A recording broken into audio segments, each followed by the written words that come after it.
नमस्कार दोस्तों, एजुकेशन 24 में आपका स्वागत है। दोस्तों आज का वीडियो बहुत ही खास होने वाला है, क्योंकि आज के इस वीडियो में हम लोग जानेंगे कि बीए परीक्षा में किसी भी प्रश्न के हेडिंग को बनाकर कैसे लिखा रहता है। दोस्तों अगर आपको हेडिंग बनाने नहीं आता है या फिर आपको हेडिंग बनाने में कोई भी दिक्कत होता है तो आप इस वीडियो को पूरा अंत तक जरूर देखिएगा। इस वीडियो के अंदर मैं आपको प्रश्न का हेडिंग बना करके दिखाऊंगा और बताऊँगा कि किस तरीके से हेडिंग बनाया जाता है। तो आइए देर न करते हुए वीडियो को शुरू करते हैं और प्रश्न का हेडिंग बना करके सीखते हैं। दोस्तों मान लीजिए आप एग्जाम के अंदर बैठे हुए हैं और आपको क्वेश्चन पेपर मिल गया है और आपके क्वेश्चन पेपर में क्वेश्चन आ गया कि शिक्षा शास्त्र से आप क्या समझते हैं, विस्तार पूर्वक वर्णन कीजिए। ये क्वेश्चन आ गया। अब दोस्तों आप इस क्वेश्चन का हेडिंग कैसे बनाएंगे, इसका उत्तर कैसे लिखेंगे, ध्यान से समझिए। आपको क्या करना है, दो काम करना है। सबसे पहले क्वेश्चन को पढ़ना है और पढ़ करके समझने की कोशिश करना है कि प्रश्न क्या पूछ रहा है। उसके बाद दूसरा काम क्या करना है, आपको क्वेश्चन पढ़ना है और समझना है कि क्वेश्चन के अंदर पॉइंट कौन कौन है जिसका यूज करके हम हेडिंग बनाएंगे।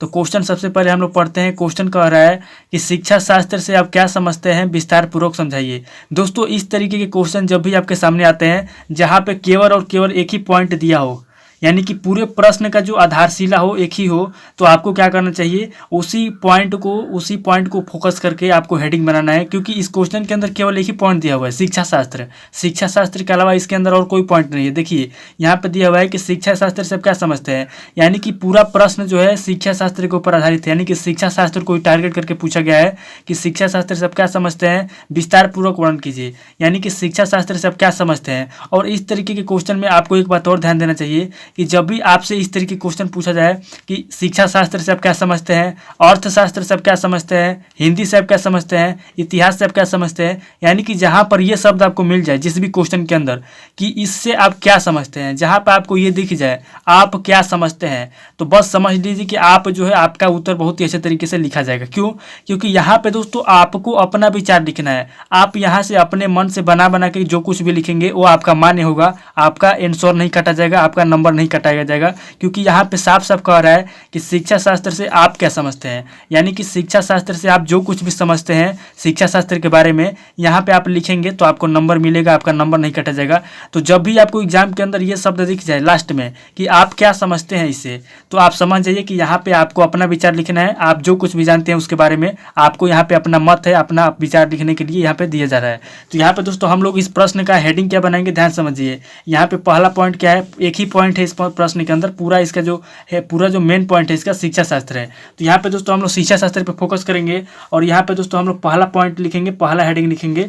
और मैं आपसे बार बार कहता हूँ कि किसी भी प्रश्न का जो लॉन्ग क्वेश्चन होता है उसका पहला हेडिंग या तो आप परिचय लिखेंगे, या तो प्रस्तावना लिखेंगे, या तो भूमिका लिखेंगे, या तो परिभाषा लिखेंगे। तो यहाँ पे दोस्तों हम लोग इस प्रश्न का क्या लिखेंगे, सबसे पहले परिभाषा लिखेंगे। तो यहाँ पे दोस्तों इसका पहला हेडिंग हो जाएगा परिभाषा। अब परिभाषा के अंदर हम इस पूरे प्रश्न का शिक्षा शास्त्र का परिभाषा लिख देंगे।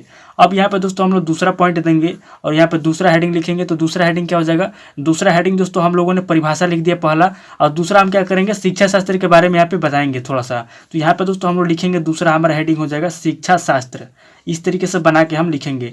दोस्तों मैंने आपको पहले ही बता दिया कि जब भी क्वेश्चन के आगे आपको ये शब्द मिल जाए कि आप क्या समझते हैं, तो समझ जाइए कि आपको इस क्वेश्चन के अंदर अपने विचार लिखना है। आप अपने मन से कुछ भी लिख सकते हैं, कोई दिक्कत नहीं है, बिना डरे हुए, बिना घबराए हुए। तो यहाँ पे दोस्तों हम लोग दूसरा हेडिंग लिखेंगे शिक्षा शास्त्र। अब यहाँ पे क्या उत्तर में क्या लिखेंगे, तो यहाँ पे दोस्तों उत्तर में हम लोग लिखेंगे कि शिक्षा शास्त्र क्या होता है। मानी पहले तो हम लोगों ने परिभाषा लिख दिया, लेकिन यहाँ पे इसके अंदर हम लोग परिचय लिखेंगे शिक्षा शास्त्र का, ध्यान दीजिएगा। उसके बाद दोस्तों यहाँ पे हम लोग तीसरा पॉइंट देंगे और इसके अंदर तीसरा हेडिंग क्या लिखेंगे, तो तीसरा हेडिंग हम बना के लिखेंगे शिक्षा शास्त्र का महत्व। यानी कि शिक्षा शास्त्र का क्या महत्व है उसके बारे में हम लोग लिखेंगे। तो हमारा तीसरा हेडिंग हो जाएगा शिक्षा शास्त्र का महत्व। शिक्षा शास्त्र का महत्व यानी कि शिक्षा शास्त्र का क्या महत्व है उसके बारे में लिखेंगे। अब दोस्तों हम लोगों ने तीसरा हेडिंग लिख लिया शिक्षा शास्त्र का महत्व। अब हम लोग क्या करेंगे, यहाँ पे पॉइंट नंबर 1 देंगे और पॉइंट नंबर 1 देके लिखेंगे कि शिक्षा शास्त्र का हमारे दैनिक जीवन में क्या महत्व है, हमारे आर्थिक जीवन में क्या महत्व है और हमारे सामाजिक जीवन में क्या महत्व है। तो यहाँ पे दोस्तों हम लोग पहला पॉइंट लिखेंगे दैनिक जीवन में, यानी कि दैनिक जीवन में शिक्षा का क्या महत्व है उसके बारे में लिखेंगे।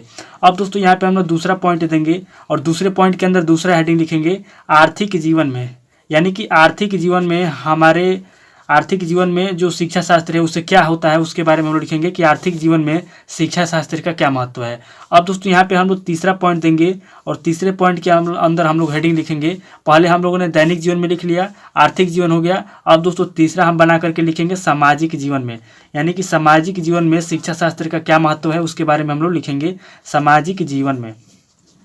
अब इस तरीके से दोस्तों हम लोगों ने शिक्षा शास्त्र के महत्व वाले हेडिंग में 3 पॉइंट यहाँ पे लिख लिए, दैनिक जीवन में, आर्थिक जीवन में और सामाजिक जीवन में। तो आपको क्या करना है, आपको अपने मन से बना के इस तरीके से हेडिंग लिखना है, क्योंकि एग्जाम के अंदर, खासकर बीए एग्जाम के अंदर जो लॉन्ग क्वेश्चन होता है उसके अंदर आपका मेन हेडिंग होता है। अगर आप अच्छे तरीके से हेडिंग लिखेंगे, आंसर के अंदर आप कुछ भी लिखिए उससे कोई फर्क नहीं पड़ता, लेकिन आंसर के जो आपका हेडिंग होता है, हेडिंग आपका अच्छे तरीके से लिखा होना चाहिए। उसके बाद दोस्तों यहाँ पे हम लोग चौथा पॉइंट देंगे, और चौथे पॉइंट के अंदर हम लोग हेडिंग क्या लिखेंगे, तो चौथा हेडिंग हम दोस्तों लिखेंगे शिक्षा शास्त्र का महत्व हो गया। अब आगे लिखेंगे शिक्षा शास्त्र की विशेषता, यानी कि शिक्षा शास्त्र की क्या विशेषता है उसके बारे में हम लोग चौथे हेडिंग के अंदर लिखेंगे, शिक्षा शास्त्र की विशेषता।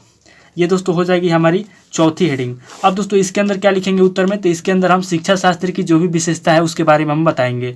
अब दोस्तों यहाँ पे हम लोग पांचवा पॉइंट देंगे और पांचवा हेडिंग लिखेंगे बना करके शिक्षा शास्त्र की उपयोगिता, यानी कि शिक्षा शास्त्र की विशेषता हो गया, शिक्षा शास्त्र का महत्व हो गया। अब हम लोग लिखेंगे कि शिक्षा शास्त्र की क्या उपयोगिता है, यानी शिक्षा शास्त्र उपयोगी है कि नहीं है, इसके बारे में हम लोग लिखेंगे। तो यहाँ पे दोस्तों हम लोग का पांचवा हेडिंग हो जाएगा शिक्षा शास्त्र की उपयोगिता, यानी कि शिक्षा शास्त्र की क्या उपयोगिता है उसके बारे में हम लोग पांचवें हेडिंग के अंदर लिखेंगे। अब दोस्तों यहाँ पे हम लोगों ने 5 हेडिंग लिख लिया। और दोस्तों यहाँ पे लास्ट में अगर आपको कोई पॉइंट याद आ रहा है तो लिखिए, अगर नहीं आ रहा है तो यहाँ पे छठा पॉइंट दीजिए। और यहाँ पे आप क्या लिखेंगे, यहाँ पे आप दोस्तों लिखेंगे इस प्रश्न का निष्कर्ष, यानी कि इस पूरे प्रश्न का क्या निष्कर्ष निकलता है उसके बारे में आप लिखेंगे। और मैं आपको हर वीडियो में बताता हूँ कि किसी भी प्रश्न का अगर आप हेडिंग लिखते हैं तो आपका जो पहला हेडिंग होगा या तो प्रस्तावना होगा, या तो परिचय होगा, या तो भूमिका होगा, और लास्ट वाला हेडिंग क्या होगा, लास्ट वाला आपका निष्कर्ष होगा। और बीच में क्या लिखेंगे आप, तो बीच में आप वही लिखेंगे जो क्वेश्चन के अंदर पूछा जा रहा है। तो इस तरीके से दोस्तों हम लोग का जो क्वेश्चन था कि शिक्षा शास्त्र से आप क्या समझते हैं, विस्तार पूर्वक वर्णन कीजिए, हम लोगों ने इस क्वेश्चन का हेडिंग बना लिया। तो आपको भी इसी तरीके से क्वेश्चन का हेडिंग बनाना है। आपको 2 बात याद रखना है, पहले प्रश्न को पढ़ना है अच्छे तरीके से और देखना है कि पॉइंट कौन कौन है, उसके बाद पॉइंट का यूज करके आपको बनाना है। और जब भी क्वेश्चन के अंदर आपको ये दिख जाए कि आप क्या समझते हैं, समझ लीजिए कि आपको यहाँ पे अपना विचार लिखना है, अपने मन से बना के लिखना है। तो दोस्तों आज इस वीडियो को मैं यहीं पे स्किप करता हूँ। अगर आपको वीडियो अच्छा लगा तो वीडियो को लाइक कीजिए, शेयर कीजिए और कमेंट करके बताइए कि आपको नेक्स्ट वीडियो किस टॉपिक के ऊपर चाहिए। थैंक यू दोस्तों।